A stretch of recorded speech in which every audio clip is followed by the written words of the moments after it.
बच्चों, आज हम कक्षा 8 से 10 तक जो प्रकरण चल रहा था काल, उसका जो तीसरा प्रकार है भविष्यत काल, उसका हम अध्ययन करेंगे। भविष्यत काल क्रिया का वह रूप जिसके द्वारा आने वाले समय में कार्य के संपन्न होने का बोध होता है, उसे भविष्यत काल कहते हैं। व्याकरण की दृष्टि से देखिए, क्रिया के जिस रूप से आने वाले समय में होना पाया जाता है उसे भविष्यत काल कहते हैं। भविष्यत काल के 3 भेद किए जाते हैं। पहला है सामान्य भविष्यत। सामान्य का मतलब होता है साधारण, और भविष्यत का अर्थ होता है आने वाला समय। अर्थात सामान्य तौर पर कार्य आने वाले समय में पूर्ण होना पाए जाए, या क्रिया के जिस रूप से उसके भविष्य में सामान्य ढंग से होने का पता चलता है उसे सामान्य भविष्यत काल कहते हैं।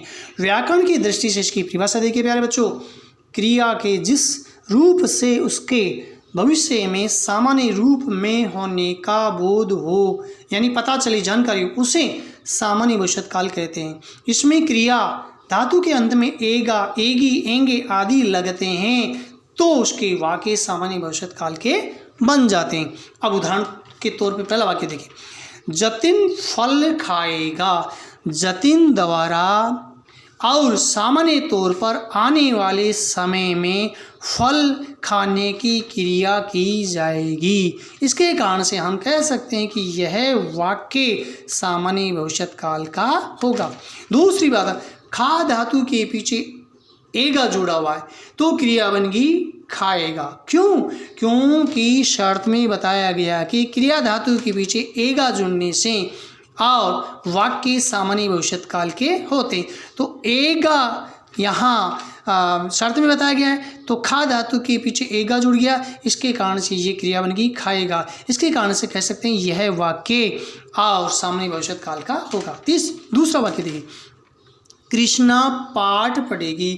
कृष्णा द्वारा पाठ पढ़ने की क्रिया सामान्य तौर पर आने वाले समय में की जाएगी। इसके कारण से यह वाक्य भी सामान्य भविष्यत काल का होगा। दूसरी बात, पठ धातु के पीछे एगी जुड़ा हुआ है तो ये सब क्रिया बन गई या शब्द बन गया पढ़ेगी, क्योंकि शर्त में बताया एगी, क्योंकि क्रिया धातु के पीछे एगी जुड़ने के कारण से वह वाक्य जो है सामान्य भविष्यत काल का होगा। तो हम कह सकते हैं कि ये वाक्य भी सामान्य भविष्यत काल का होगा, क्योंकि कृष्णा एक वचन और स्त्री जाति है तो क्रिया भी कर्ता के अनुसार बन गई है और क्या बनी है?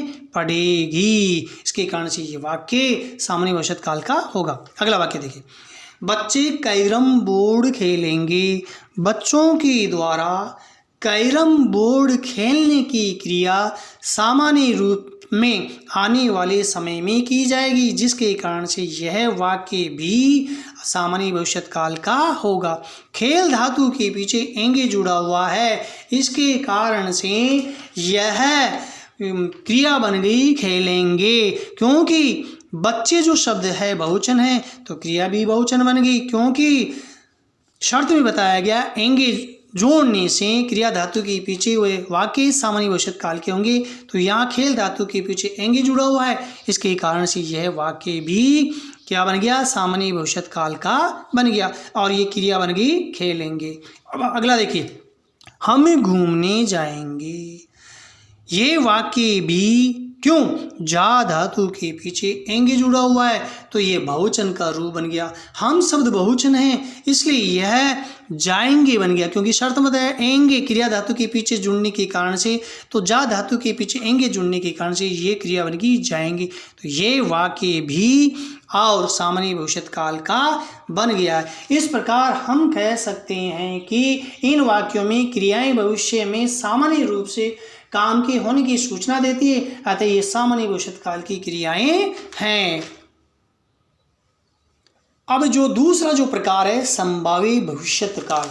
संभावी भविष्यत काल का अर्थ होता है क्रियाओं का होना आने वाले समय में संभावना जताई जा रही हो या इच्छा जानी जाए या आने वाले समय में क्रियाओं के होने का अनुमान लगाया जाए, वहाँ संभावी भविष्यत काल होता है। व्याकरण की दृष्टि से देखिए, क्रिया के जिस रूप से उसके भविष्य में होने की संभावना का पता चले वहाँ संभावित भविष्यत काल होता है। इसमें क्रिया के साथ ए ऐ ओ ऊ का योग होता है, यानी क्रिया का वह रूप जो आने वाले समय में इच्छावत जानी जाए या संभावना जताई जाए वहाँ संभावित भविष्यत काल होता है। क्रिया धातु के पीछे ए ऐ ओ ऊ जुड़ते हैं तो वहाँ संभावित भविष्यत काल के वाक्य बन जाते हैं। पहला वाक्य देखिए, अब मैं कहाँ जाऊँ, यानी कर्ता के द्वारा जाने की जो क्रिया की जा रही है वह आने वाले समय में की जा रही है,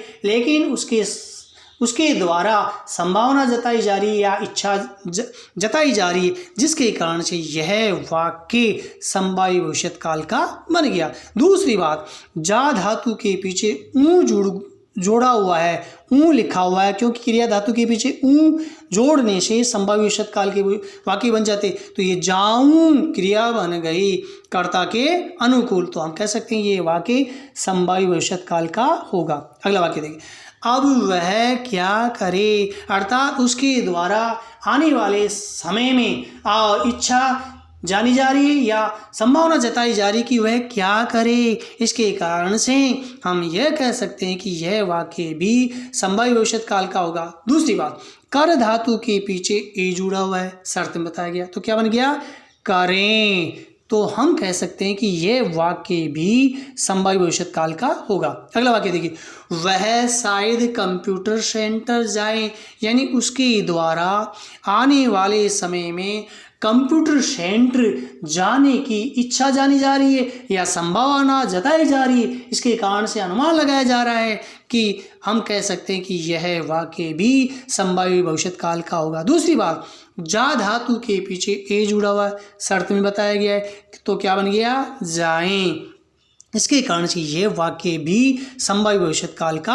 होगा। दूसरी बात, कुछ ऐसे शब्द होते हैं शायद, कदाचित, संभव इत्यादि आने के कारण से उनके वाक्य संभावित भविष्यत काल के बन जाते हैं। अगला देखिए, शायद हम दिल्ली जाएं, अर्थात यह वाक्य भी शायद से जुड़ा हुआ है। हम दिल्ली, उनके द्वारा दिल्ली जाने की जो इच्छा है आने वाले समय में की जा रही है या संभावना जताई जा रही है या अनुमान लगाया जा रहा है, इसके कारण से ये वाक्य भी संभावित भविष्यत काल का होगा। दूसरी बात, जा धातु के पीछे ए जुड़ा हुआ है, क्योंकि शर्त बताया गया इसलिए क्या बन गया, जाएं, इसके कारण से ये वाक्य भी संभावित भविष्यत काल का होगा। अगला देखिए, संभव है कि मैं प्रथम श्रेणी में पास हो जाऊं, उसके द्वारा आने वाले समय में संभावना जताई जा रही है या इच्छा जाहिर की जा रही है कि मैं प्रथम श्रेणी से पास हो जाऊं, इसके कारण से यह वाक्य भी संभावित भविष्यत काल का होगा। दूसरी बात, जा धातु के पीछे ऊ जुड़ा हुआ, क्योंकि शर्त में बताया तो क्या क्रिया बनी, जाऊं, इसके कारण से ये वाक्य भी संभावित भविष्यत काल का होगा। इसलिए हम ये कह सकते हैं कि इन वाक्यों में क्रियाओं के भविष्य में होने की संभावना है, ये पूर्ण रूप से होगी ऐसा निश्चित नहीं होता, अतः ये क्रियाएं संभावित भविष्यत काल की होगी। अब तीसरा प्रकार देखिए, आज्ञार्थ भविष्यत, अर्थात आने वाले समय में क्रिया के होने के लिए आज्ञा या आदेश प्रकट किया जाता है किसी के द्वारा, तो वहाँ आज्ञार्थ भविष्यत काल के वाक्य बन जाते हैं। अब इसकी परिभाषा देखिए, किसी क्रिया व्यापार के आगामी यानी आने वाले समय में पूर्ण करने की आज्ञा आदेश प्रकट करने वाला रूप आज्ञार्थ भविष्यत काल बन जाता है। इसमें क्रिया के साथ ई ए गा लगता है। शर्त क्या बताएगी, क्रिया धातु के पीछे ई ए गा लगने के कारण से वे वाक्य आज्ञार्थ भविष्यत काल के बन जाएंगे। जैसे, आप हमारे घर पधारिएगा, किसी के द्वारा इस व्यक्ति को ये आदेश या आज्ञा दी जा रही है कि आप हमारे घर पधारिएगा, इसके कारण से आने वाले समय के लिए, इसलिए ये कहा जा सकता है कि ये वाक्य भी अज्ञात भविष्यत काल का हो गया।